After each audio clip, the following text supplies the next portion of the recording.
Ayan guys, luto po tayo ng sinigang na manok.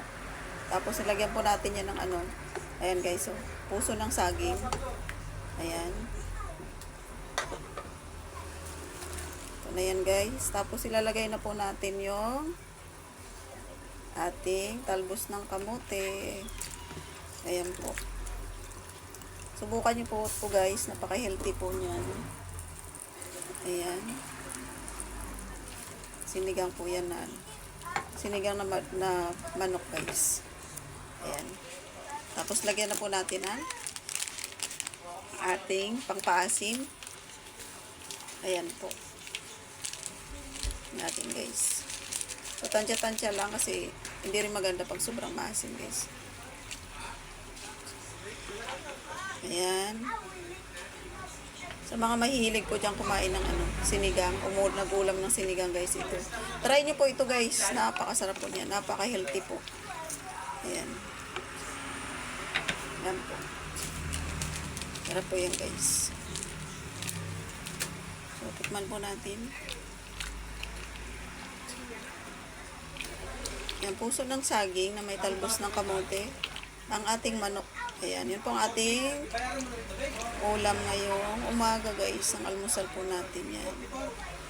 Pag may natira sa tanghali, ayan, pwede naman. Ayan guys, napakasarap po. Ayan. So, dagdagan pa po natin ng pampaasim guys. Ubus na natin lahat. Ayan.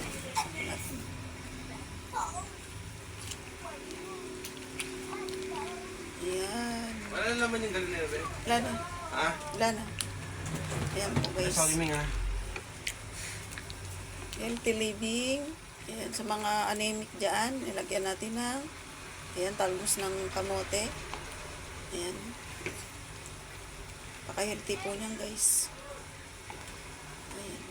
So, akala po ninyo, ang manok is hindi pwedeng isigang. Pwede po isigang. Hindi po yan magre-reklamo. Yung kakain lang po ang magre-reklamo guys. Ayan, napakasarap po. Subukan nyo po ito guys. Nalutuin. Pwede rin naman ninyong lagyan ng talong, okra. Yung pangsigang talaga na gulay. Ayan. Paborito po ito ng aking bunso. Ayan po.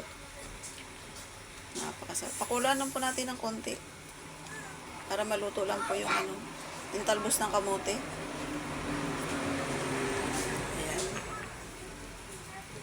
Ayan. Sa mga gusto naman ng maanghang, ilagyan nyo po ng sili kung gusto po ninyo. Ayan. So, ayan. Thank you for watching, guys. Ayan, kain na po tayo.